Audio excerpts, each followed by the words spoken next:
Today we lost an extraordinary talent. In tribute and in the change to the billings now on BBC One, a BBC News special remembers the life and music of the legendary David Bowie.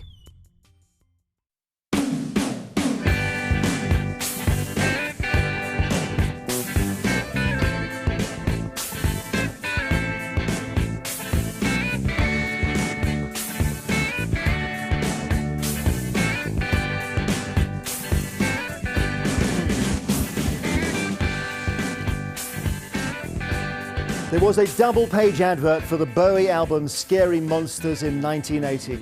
Just as punk was imploding, the ad showed him dressed as a clown with the tagline, "Often copied, never equalled." And those four words may perfectly sum up the life and work of David Bowie.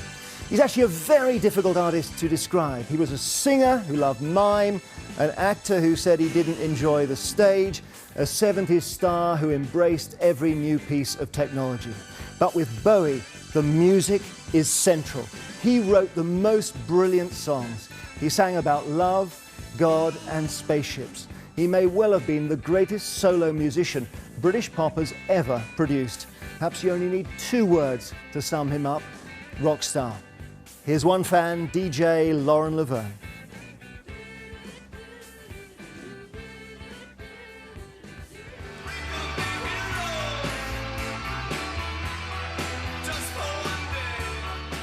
David Bowie released his 20th album, Black Star, on Friday, coinciding with his 69th birthday. But when it comes to pop music, Bowie was a big bang in his own right. His creative DNA is everywhere.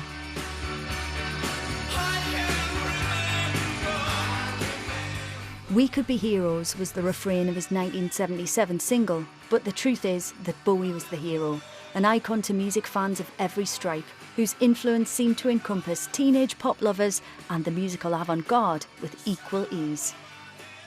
He played his first gig as David Bowie here, at what was London's Marquee Club in 1965. Before that, he'd been known as Davy Jones, but changed his name to avoid confusion with the lead singer of the Monkees. It was the first rebirth in what would become a career characterised by relentless evolution. Ground control to Major Tom.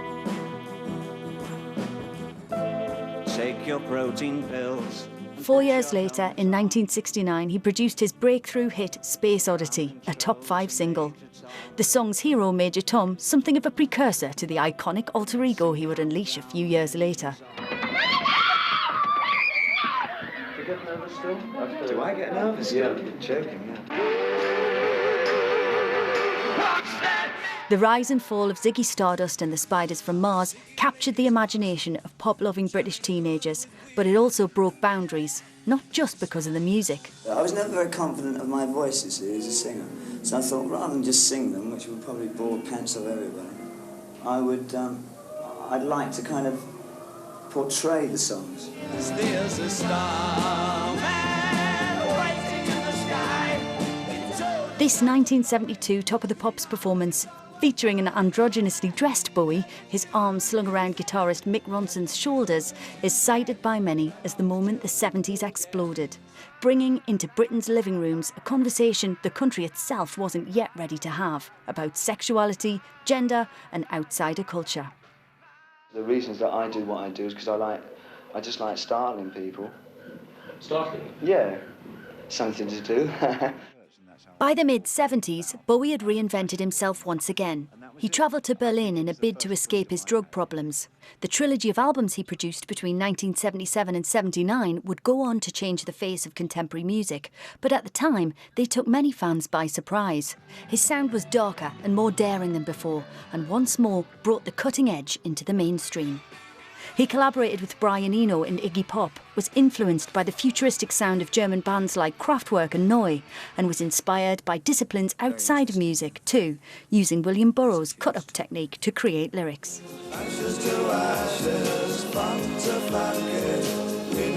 1980 brought the new wave, but rather than being swept away, Bowie was going along for the ride. Ashes to Ashes introduced the new romantic movement to a global audience with a groundbreaking video ready-made for the MTV age. Pressure, pushing down on me, pressing down on you. The following year, his collaboration with Queen, Under Pressure, would give him his third British #1. Bowie's dark side was under control, for now. His latest sound was slick, soul-influenced and a huge commercial success. Chic's Nile Rodgers produced his next album, Let's Dance, a transatlantic success that surprised Bowie.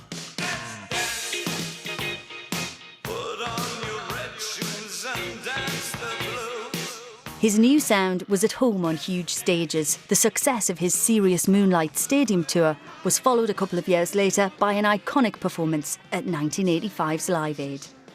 During the 90s, his relentless creativity continued. Bowie experimented with electronic, neoclassical and industrial sounds. He worked on soundtracks and continued to perform live, including an appearance at Glastonbury Festival in 2000. But 4 years later, after suffering a heart attack on stage, Bowie withdrew from the public eye.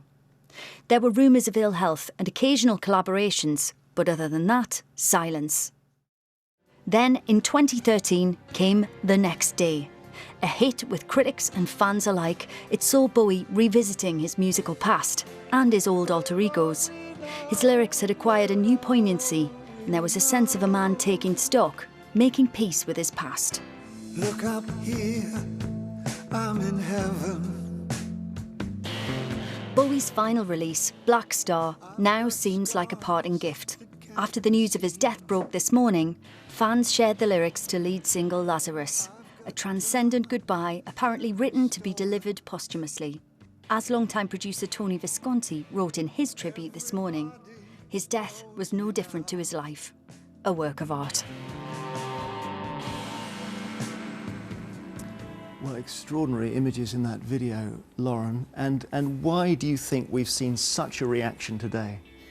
Well, I mean, a few reasons. Obviously, it's proportionate to his influence. You know, the huge reaction just mirrors the massive influence that David Bowie had. We went on air on 6 Music this morning from 10 o'clock, and for 3 hours we just received message after message, hundreds and hundreds and hundreds of messages from listeners. I know it was similar for you over at Radio 2. And what was really interesting to me was that these are people who love all different kinds of music, and that came up frequently. Bowie, whether you were into electronic music, dance music, classical music, avant-garde music, you were just a pop fan, there was an access point for you. He was also an artist that, you know, influenced generation after generation. For many of my listeners today, we had several people talking about the way that he's tied up with their family memories.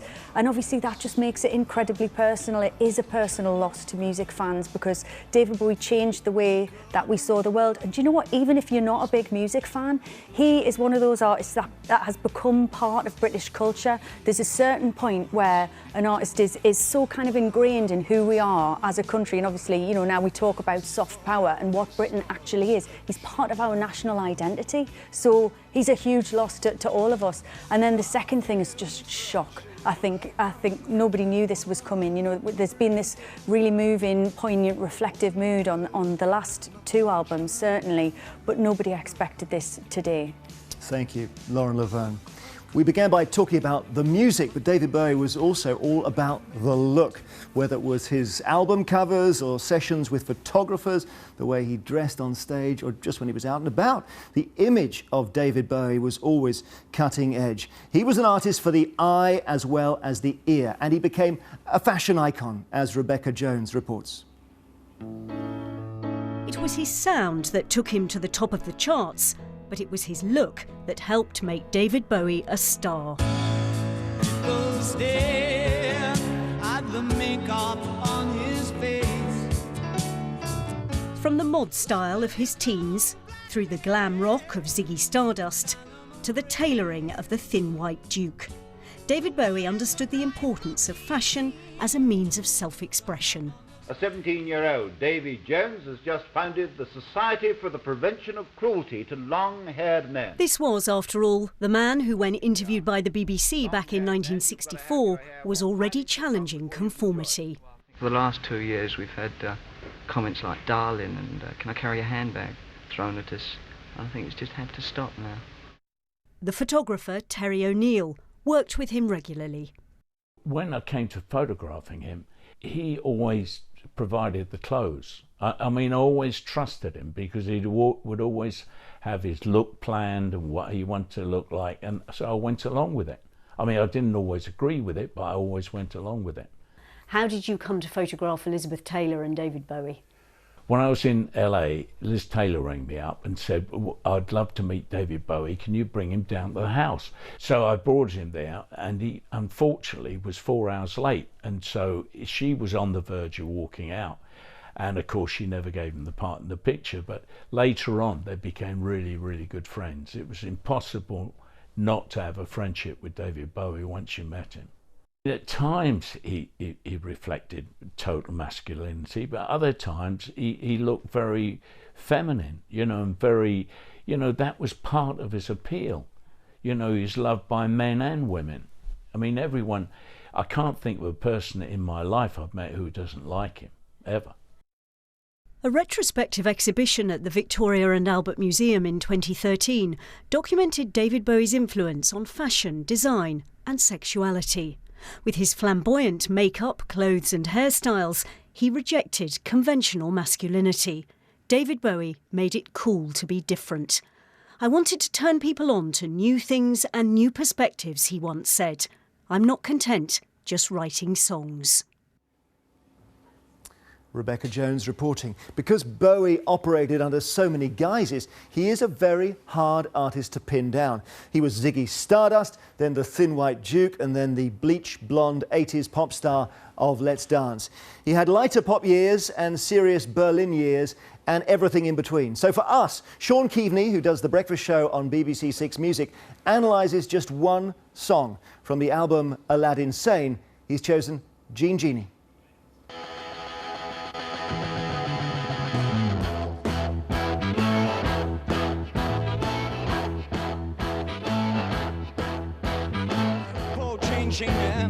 Snuck into the city, strung out on lasers and slashback blazers. Shit, ain't all the racers pulling the waiters. This is a staggering piece of footage from 1973. This is a live Top of the Pops performance from Ziggy Stardust and the Spiders from Mars from David Bowie, and you can tell it's live because you can listen to Mick Ronson's guitar sound, and it sounds like a van full of police dogs. It's unbelievably violent. It's like that kind of Stooges MC5 meets the Beatles, and that was the mixture that got David where he got very, very quickly in 1972-73 with this kind of music.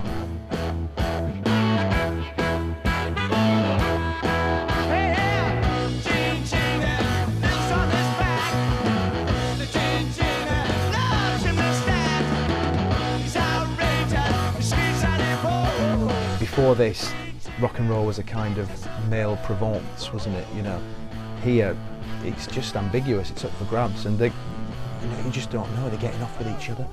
It's possible, isn't it? It's more than possible. It looks like it to me. I love that ambiguity and that excitement of this particular clip.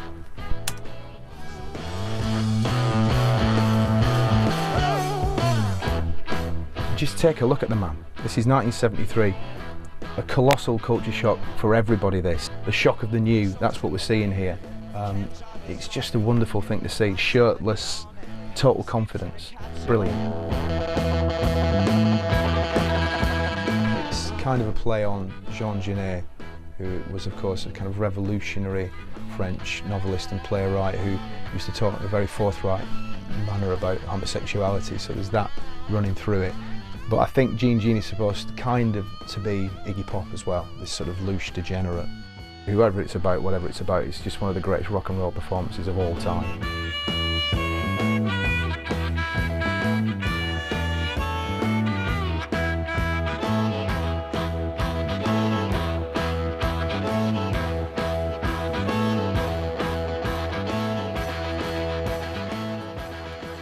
Sean Keaveney there analysing Jean Genie. Now, there has been a global reaction to the death. Bowie spent his last years and his last days in New York, and you can see now the scene outside his apartment in the Soho area of Manhattan. You can see the flowers there and well-wishers who've arrived. Radio stations are playing Bowie records, and the city very much Bowie's home now and for some years, and where he spent his final days as well. And of course, USA the place where he forged that what was called Plastic Soul when he did his album Young Americans in 1975, the scene in New York.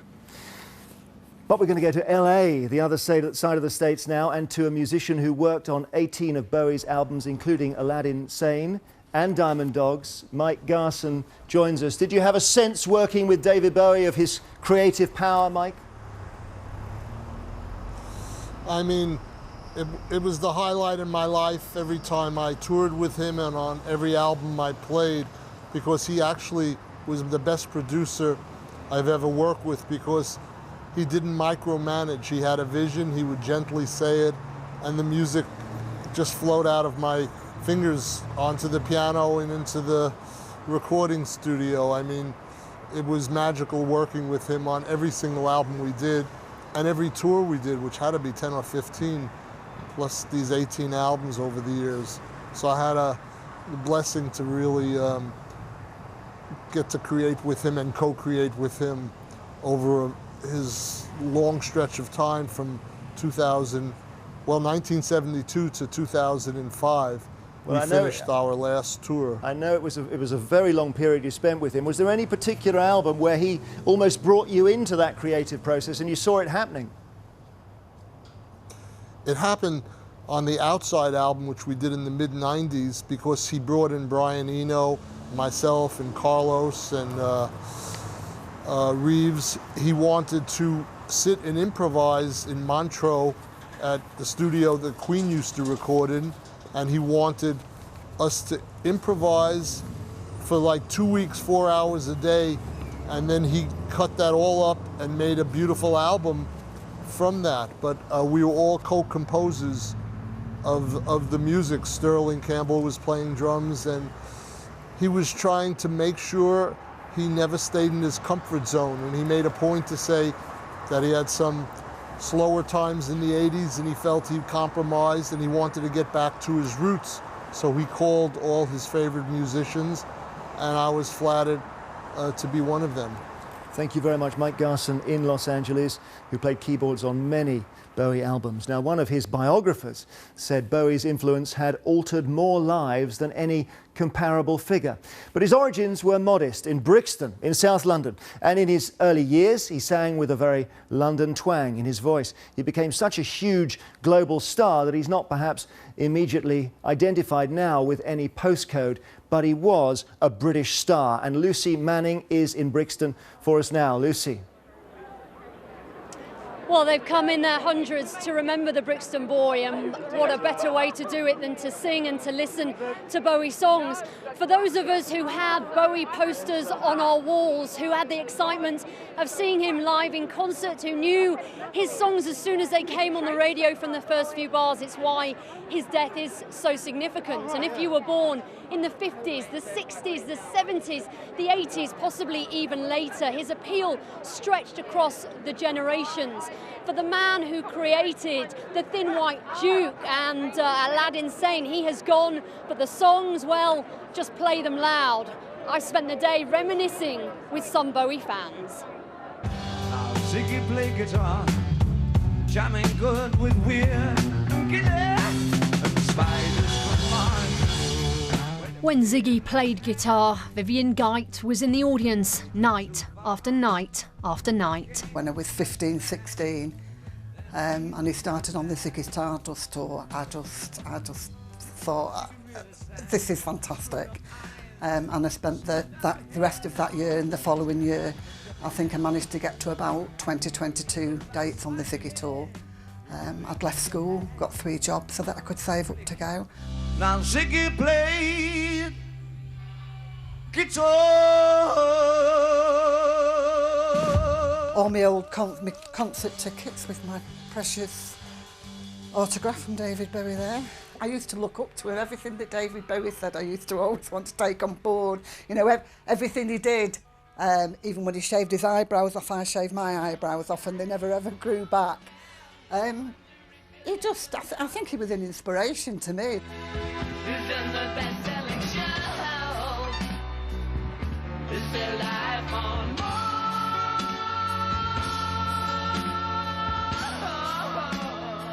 I've actually lived a bit of the lyrics, actually. I've lived in Ibiza and grew up near the Norfolk Broads. See the mice in their million hordes, from Ibiza to the Norfolk Broads. Man of Fell to Earth was actually very underrated, incredibly. I'd been crying since 7 o'clock this morning. Something died in me today at the same time as David Bowie.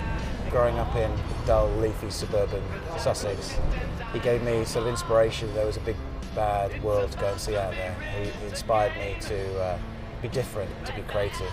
His best teenage fan moment? Speaking to him on a radio phone-in. We all decided in the playground that the question to ask was, how did he think about Bowie lookalikes? What did he think of Bowie lookalikes? What did he think of Bowie lookalikes? He was very erudite, very, very charming, and said that he was glad that he could inspire people to be different.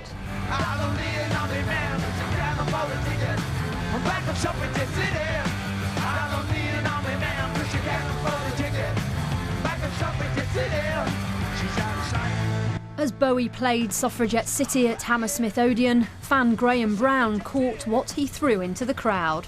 This maraca landed at my feet in July 1973 at Bowie's retirement concert.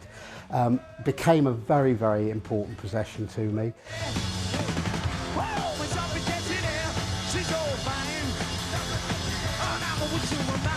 So, a constant soundtrack to my life. And it's a cliche, but it's true. The voices of some fans for you. In 1976, Bowie moved to Berlin, then divided between East and West by the Berlin Wall. It was a city filled with Cold War tension, and as an artist, he evidently fed off that. He stayed for 3 years and brought out 3 albums that in places still sound hugely experimental. Among the tracks was Heroes, perhaps the standout song of the entire Bowie catalogue. The city influenced his songs years after he left, when he released the next day, in 2013, the lead single, Where Are We Now, was seen by many as a reminiscence of his days in Berlin. I wish I could swim like dolphins can swim. Though nothing will keep us together. We can beat them forever and ever. Oh, we can be heroes just for one day.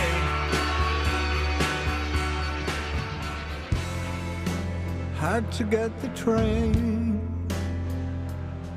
from Potsdamer Platz.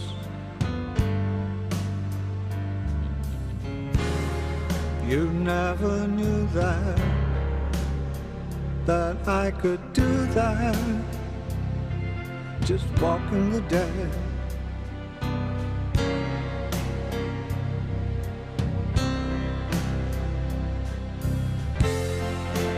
Where are we now? Where are we now?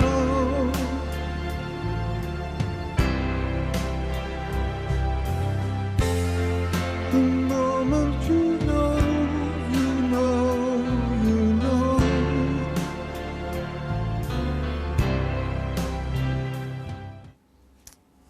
Christian Fraser is outside David Bowie's former Berlin home and joins me now. What a city in terms of Bowie's backstory, Christian. Yes, very important to David Bowie, this city, Jeremy. Just across the road, that is the building where he shared an apartment with Iggy Pop. And I think the feeling that he had for Berlin is very much reciprocated by the hundreds of people who've come here today to lay their flowers, their tributes and their messages. And in fact, in the bar 70s, which stands there now beneath the apartment he shared with Iggy Pop, they're playing the entire back catalogue of Bowie today, which is drifting out onto the streets. And there's a message among those flowers which says, "Thank you, David, you changed our lives forever," which is slightly ironic because I think David Bowie probably came here in 1976 to change himself. Gone at Ziggy Stardust, he'd come here to find the man who he was. It was a very different city to LA, and all the glitz and the glamour he'd left behind, much more dark and melancholy. And in his words, it was a city where you could get lost, but also find yourself too. And out of that trilogy, the Berlin trilogy, of course, came Heroes. Fans will know a song which was about two lovers that stole a kiss at the wall. When he came back in 1987 to play at that Reichstag in front of 70,000 people, it was almost a split concert with hundreds pressed up against the wall on the eastern side as well. And that is why there was this tweet today from the Foreign Ministry saying, "Goodbye, David Bowie, you are now among heroes. Thank you for helping bring down the wall." Thank you, Christian Fraser in Berlin. And with me now is Lauren Laverne and the BBC's arts editor, Will Gompertz. And Will, we were having a gentle disagreement about Bowie earlier because he's very hard to pin down and agree on, isn't he? Well, he is. Well, I suppose he's a classic postmodernist artist. He had this sort of superficial persona which he changed time and time and time again, so you couldn't nail him down. But there was a constant theme with him. He had something to say, he had something important to say. Then I suppose like any great artist, he was able to reflect the world back to us and not only make sense of it for us, but to guide us. And I think in a way that's why we're all so deeply sad about his passing today, because we've lost a crucial guide in our life to make some sense of this crazy world that we live in. And yet he touched people so personally. That's been clear today. So putting those two views together is quite difficult, isn't it? I think for me they fit together. I mean, you know, when we went on air this morning, that was what I said was, when somebody dies, what's desperately sad about it is that you lose a world, because you lose the way that they see the world. And actually there's a kind of a lovely symmetry between those thoughts, isn't there? You know, we lose his perspective, and also there's something about that generation. You know, he's this leading light of the generation who taught us what it is to be an adult now, how to be a grown-up in the modern world, which, you know, involves not growing up. So we don't want him to go. You know, we're like, no, but David, you need to tell us what to do. You can't go. That's one of the things that's so terribly and so personally devastating about it. He's not allowed to go. He's this figure which is so present in our lives, and even though he withdrew himself over the last decade after the heart issues, he still felt very big in our lives. And when he came back with the album the next day, and then even Lazarus, you know, these are powerful pieces of art. And I described him as the Picasso of pop, and I think that's exactly what he was. He was a true artist. Forget about him being a pop singer. He elevates above that. So great artists, whether it's Pinter or it's Picasso, it doesn't really matter. Here was a man who did something quite extraordinary for us as humanity. That he showed us what it was like to be alive. And he was brave, wasn't he, to wear a woman's dress on an album cover in the early 70s. Yeah, it was absolutely extraordinary. You know, you see that Top of the Pops moment, which now, you know, we watch with David Bowie with his arm round Mick Ronson's shoulders, and of course we kind of take that for granted, but that's part of the job of pop music, is to have that conversation first, to, you know, bring those issues into the mainstream before we're ready. That conversation always takes place. The cultural dialectic is always ahead of where we are as a society. Thank you both so much, Lauren Laverne, Will Gompertz, for coming in. We could talk for several more hours. We probably will, won't we? We've covered just some of the key moments of David Bowie's life, an impossible task to get to them all, and the emotion and loss many people will be feeling today. We're going to leave you now with some of the images from An Extraordinary Life.